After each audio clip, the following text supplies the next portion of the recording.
Chris from the Idea Shop going to join us in a couple of seconds here on a what is really beautiful weather. People who talk about the magic of winter, there's no magic. You have no magic left. Winter. The only thing you have to do to get it right, the only thing is Christmas. And sometimes you can't even do that. And so then it's like, well, we want to build a rink. So can you help us? No. I'm not going to give you enough snow, perhaps not cold enough or long enough. So all of a sudden, you're that friend that I just, I think I'm moving on. I think we've had some great times, and yeah, there have been some great Christmases, and and people are, oh, but what about the skiing? Yeah. Do you do that every weekend? Don't lie. You don't. Oh, cross-country skiing and snowshoeing. Yeah. Are you doing that, Mr. Fitness? No, you're not. You're not doing any of that. And you can't do it anyway because not enough snow. So guess what? This is our friend here today. What was it? What is it early, Dave? 14, 15 degrees? Not even barely 8 o'clock in the morning. People, I would say smiling. You can't tell because the masks are on. And so it lends right into the conversation we're going to have about my favorite place. Yep, my favorite place, the beach. There is nothing like the beach. You see it, when you're driving and you eventually get there, it's, you know what that feeling is like when you see the water and the sand hitting, you see people walking around, you're happy, even when it's gross beaches like Wasaga Beach. And you go up there and you go, ooh, good God, look at these people. Look at them. What shanty did they come from? What trailer did they just pour themselves? It doesn't matter because it's the beach.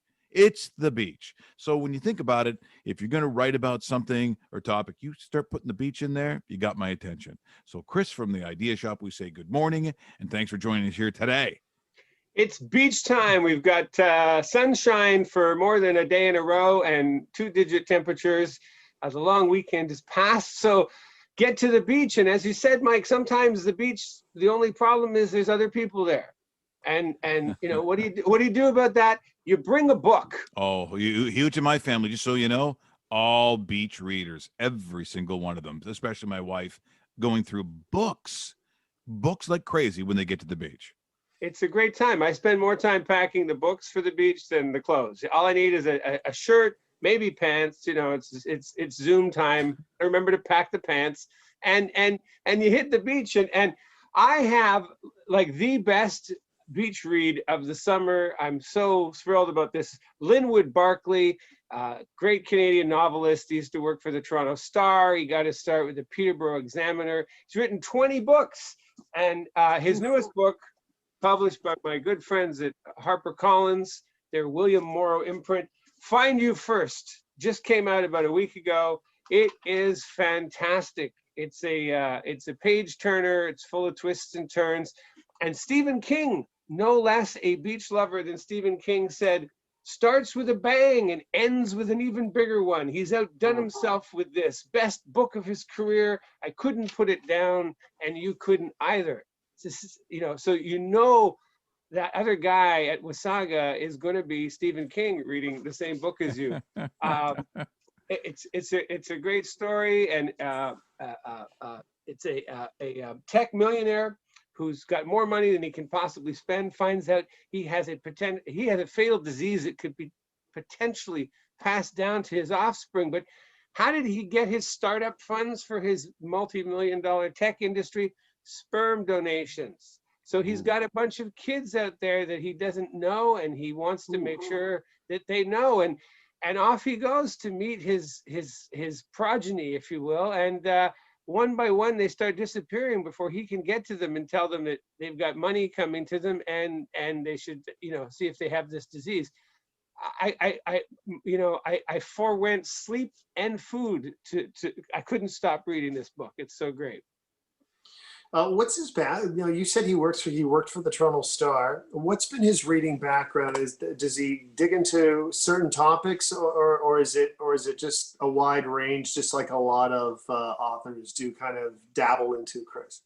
Well, what I find interesting is the Toronto Star. He was mainly he's best known as a humor writer, and yeah. I mean, there's any great novelist has an undercurrent of humor. That's how you keep things friendly. If you're at a cocktail party and not getting along with anyone, as we know, a few well-placed jokes will get you through the night. But what I really find fascinating about Linwood Barclay's work is that he's really just picking up on stuff. It's like he's the guy standing behind you in line at the grocery store who's picked up on like real world stuff, real things that could go wrong, and he's really starting to, this is his 20th book, and his stuff is starting to be optioned. They made a mini series in France out of one of his titles. He's really huge in England. He took a leave of absence from the Toronto Star for a year to promote his book to see if it would go anywhere. And he's huge in the UK.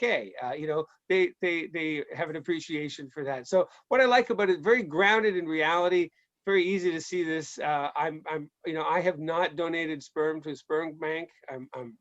It's not how I made my millions, but it's a realistic proposition. It's like, yeah, what would happen if, and just when you think, what's going, not 10 pages goes by in this book where you don't suddenly get another left turn and go, oh, I thought we were going here. I like to think I can figure it out by the end, Sure. but it's a great, great book for the beach.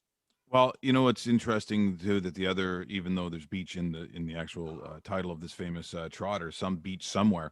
We do a lot with Woodbine and Jim Lawson and the trotters out at Mohawk, and so harness racing is kind of close to our hearts a little bit here, and we certainly have felt for that industry, which I think it really, in some ways, was just unfairly weighed during this COVID, where they were not allowed to run, which kind of didn't make a lot of sense to me, and really kind of hurt the industry and horse people all over the province. And I mean, over 20,000 people sort of need to have that industry running to make it all, make it all work and have the horses safe and the people safe. So that was sort of tough. So when I saw this was coming up, it's sort of interesting because it's fully illustrated, this book, right? And some fabulous pictures on, it's Nova Scotia's, by the way, Nova Scotia's greatest standardbred pacer of all time, from the award-winning author of Year of the Horse. So this is very cool stuff here, Chris. This is a great book, and today, May 25th, this is the actual birth date. Some beach somewhere, the horse of a lifetime was born, or foaled, as they say, today, back in 2005. So it's a special day. This book, as you mentioned, yes, Marjorie Simmons, award-winning journalist. Some beach somewhere, a harness racing legend from a one-horse stable from our friends out in Nova Scotia, Nimbus Publishing. This is an incredible book. I wasn't very familiar with horse racing, and I didn't realize what a huge role some of these Ontario institutions play in it. From the Mohawk race course out in Campbellville. Of course, that's just one of the places. We got Woodbine in here. We have the Flamborough Downs in Belfast. These are all key spots this is a great Canadian story. This guy, Brent McGrath, car salesman, lifetime horse enthusiast, decides that he's gonna get some money together and go and buy a horse. And he looks at one horse. He's got $40,000. As he says, he doesn't even have $40,001. He just has $40,000. And he purchases this horse in Ohio and brings it home to Truro, Nova Scotia, and trains it there. And it becomes an award-winning horse. Some beach somewhere won 20 of 21 starts, and earned over $3 million for his owners. And this is just a beautiful book. There's color photos. And it's the first time this whole story has been told. And you guys, you clearly have an enthusiasm for horse racing. What I found neat about the book is all the stuff that was included in the book for us novices, from horse naming conventions to, breeding basics. All the history you want is in there. Yeah, really good. And another successful book by Nimbus Publishing, which is something that before you were around, we really didn't have much of an association with them, but they come up with these gems like this book. And it's almost like, as much as I respect the bigger giants of the industry, it's sometimes these smaller publications that find these diamonds in the rough. And I think we have another one here. It's great. Canadian stories, we get a lot of stuff. I think I read somewhere, some ridiculous number, I'll get it wrong, like 90% of us live within visual distance of the US border. We get a lot of input from there. We kind of forget some of the great things. And what I loved about Some Beach Somewhere is the Americans love this horse as much as the Canadians, before races they call them beach parties. A little different than Wasaga because they're happening in parking lots, but the same general rules apply. You may not have time to take in a book there, but the idea of a beach party, you'll be there right away. So something we can be proud of. We thank the publishers like Nimbus Publishing for putting together a story and supporting it, by getting an author out there so that we can go, wow, look at this. When I drive by that Mohawk racetrack on my way to Campbellville, I'll be like, oh, look, I didn't realize some of the history that took place there. Great appreciation for it now. Yeah.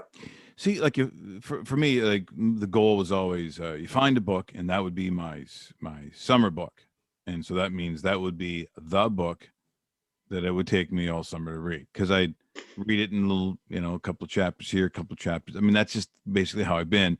Where my wife, my son, and especially her family, I mean, they just go through a book every bunch of days. I mean, there's always this book. So she hates when I say things like, "Oh, is that a new book?" Yeah, it's a new book, not like how you. I said, "Yeah, but you don't take in the information like I do." See, I'm really there. I can hear the people when they think I know how they think. She goes, "No, you're a slow reader. That's what you are." Oh yeah. Mike, it's a thrill to provide a rare opportunity for me to provide some life advice here. I'm going to tell you, for me, the more I enjoy a book, the slower the reading is. Yes. This Linwood Barclay book. Last night I was drafting a message to you guys saying, listen, can we postpone the show for about 2 weeks because I'm loving this book so much. I only want to read 2 pages at a time. It's like a fine meal. Why rush it? So when you tell your wife, that's great, you like to speed read a book. This is like, I'm just enjoying this 1 page at a time. I'm going to put it down. It's my summer book. It's mine. Commitment. We love commitment. Focus. That's you, sir.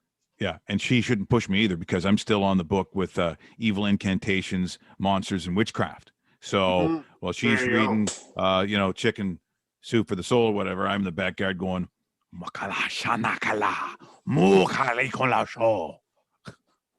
Your neighbors are I'm sure very curious what's happening over that fence. Oh yeah. I think they know what's going on. I think they know what kind of evil they're beside. The shutters closed. They all go inside. Thank you so much once again. It's always a pleasure, Chris, just having you on the show. Thank you, guys. We slowly open up, maybe, maybe so you can get to a beach where you don't feel creeped out by, how close certain people have been to other people. So hopefully that can happen, because it's always a fantastic time. But we will talk to you again very, very soon, Chris. Thank you, guys. Have a great day. Enjoy the sunshine.